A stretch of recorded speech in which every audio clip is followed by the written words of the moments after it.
Base की इस video में हम जानेंगे इसके केमिकल प्रॉपर्टी के बारे में। फिजिकल प्रॉपर्टी के बारे में मैंने पिछले वीडियो में डिस्कस किया था, तो शुरू करते हैं।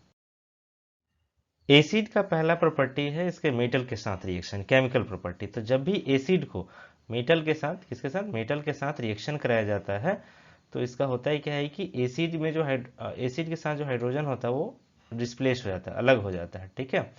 और इससे क्या होता है, हाइड्रोजन गैस रिलीज हो जाता है। हाइड्रोजन अलग होता है एसिड का, वो हाइड्रोजन गैस बनकर रिलीज हो जाता है। और बाकी जो पार्ट बच गया एसिड का, अम्ल का, वो जो मेटल है, जिस मेटल से हम रिएक्शन करा रहे हैं उस मेटल के साथ जुड़कर क्या बनाता है, सॉल्ट बनाता है। फॉर एग्जाम्पल मैं ले रहा हूँ सल्फ्यूरिक एसिड का जिंक के साथ रिएक्शन। तो जब सल्फ्यूरिक एसिड को जिंक के साथ रिएक्शन कराया जाता है तो देखिए सल्फ्यूरिक एसिड में क्या हाइड्रोजन है ना, तो ये हाइड्रोजन क्या हो जाएगा, हाइड्रोजन को डिस्प्लेस कर देगा जिंक। हाइड्रोजन डिस्प्लेस हो जाएगा तो हाइड्रोजन गैस बनकर रिलीज हो जाएगा।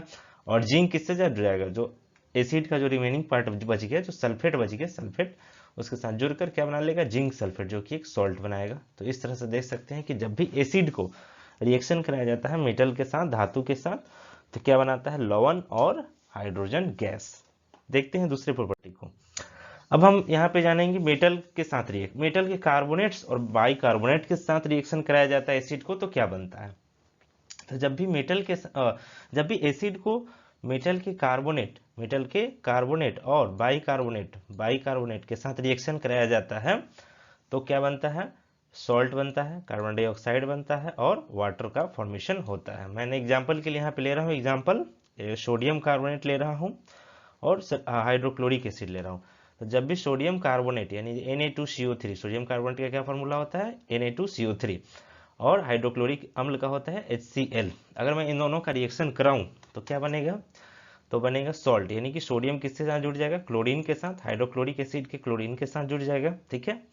और सीओ और क्या बनेगा, वाटर बनेगा और कार्बन डाइऑक्साइड रिलीज होगा। तो आपको याद रखना है कि जब भी कार्बोनेट के साथ रिएक्शन होगा, किसका, कार्बोनेट या बाइकार्बोनेट, दोनों के लिए, एसिड का, ठीक है, तो क्या बनेगा, salt, water and carbon dioxide. बढ़ते हैं अगले प्रॉपर्टी की तरफ।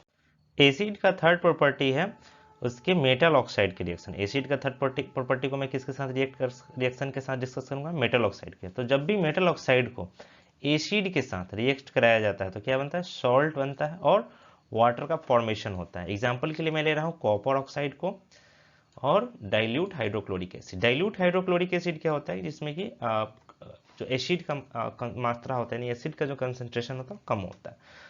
तो मैं क्या किसको ले रहा हूँ, कॉपर ऑक्साइड को और डाइल्यूट हाइड्रोक्लोरिक एसिड। यहाँ पे देख सकते हैं CuO यानी कि कॉपर ऑक्साइड और HCl यानी कि हाइड्रोक्लोरिक एसिड। अरे कॉपर ऑक्साइड और हाइड्रोक्लोरिक एसिड का मैं रिएक्ट कराऊं तो क्या बनेगा, कॉपर ऑक्साइड से कॉपर ऑक्सीजन डिस्प्लेस हो जाएगा और कॉपर किसके साथ जुड़ जाएगा, क्लोरीन के साथ, और क्या बनेगा, कॉपर क्लोराइड, क्यूप्रिक क्लोराइड, ठीक है, CuCl2। और हाइड्रोजन और ऑक्सीजन जुड़कर क्या बना देगा, वाटर का फॉर्मेशन करेगा। तो इस तरह से आप देख सकते हैं कि जब भी मेटल ऑक्साइड को एसिड के साथ रिएक्ट कराया जाता है तो सॉल्ट और वाटर बनता है। नेक्स्ट प्रॉपर्टी है जब एसिड को रिएक्ट किया जाता है बेस के साथ, किसके साथ रिएक्ट कराया जाता है, बेस के साथ, तो क्या बनता है, सॉल्ट बनेगा और वाटर बनेगा। और इसका एक स्पेशल नाम भी दिया जाता है, न्यूट्रलाइजेशन रिएक्शन। कौन सा रिएक्शन, न्यूट्रलाइजेशन, हिंदी में क्या कहेंगे, उदासीनीकरण अभिक्रिया। एग्जाम्पल के लिए मैं ले रहा हूँ सोडियम हाइड्रोक्साइड, जो कि क्या है, बेस है, और एक हाइड्रोक्लोरिक एसिड को लूँ तो सोडियम क्लोराइड और हाइड्रोक्लोरिक एसिड को लूँ तो सोडियम जुड़ जाता है क्लोरीन के साथ। सोडियम किसके साथ जुड़ जाता है, ये जो सोडियम है ये जुड़ जाता है क्लोरीन के साथ, ठीक है। और हाइड्रोजन और हाइड्रोक्साइड मिलकर क्या बना देता है, वाटर का फॉर्मेशन करता है। तो इस तरह से देख सकते हैं सॉल्ट और वाटर का फॉर्मेशन हो जाता है।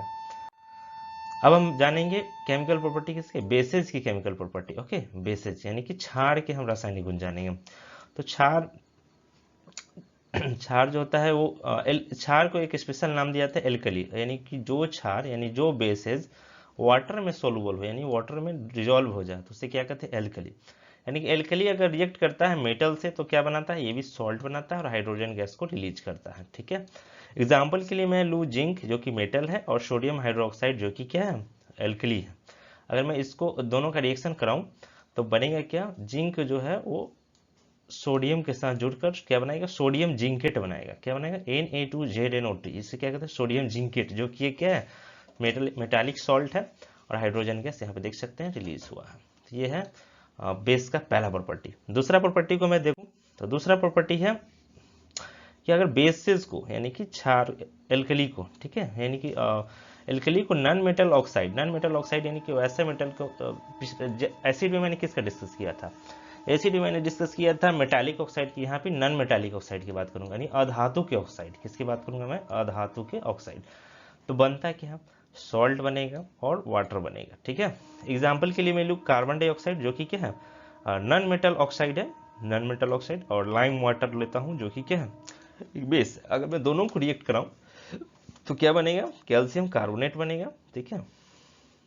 क्या बनेगा, कैल्शियम कार्बोनेट, और वाटर का फॉर्मेशन होता है। तो देख सकते हैं कि जब भी नॉन मेटल ऑक्साइड को रिएक्ट किया जाता है बेस के साथ तो क्या बनता है, सॉल्ट और वाटर का फॉर्मेशन होता है। बढ़ते हैं अगले प्रॉपर्टी की तरफ। तो बस बेस में दो प्रॉपर्टी था, एक आप बेस और एसिड की रिएक्शन को ले सकते हैं जो कि न्यूट्रलाइजेशन रिएक्शन के नाम से जाना जाता है।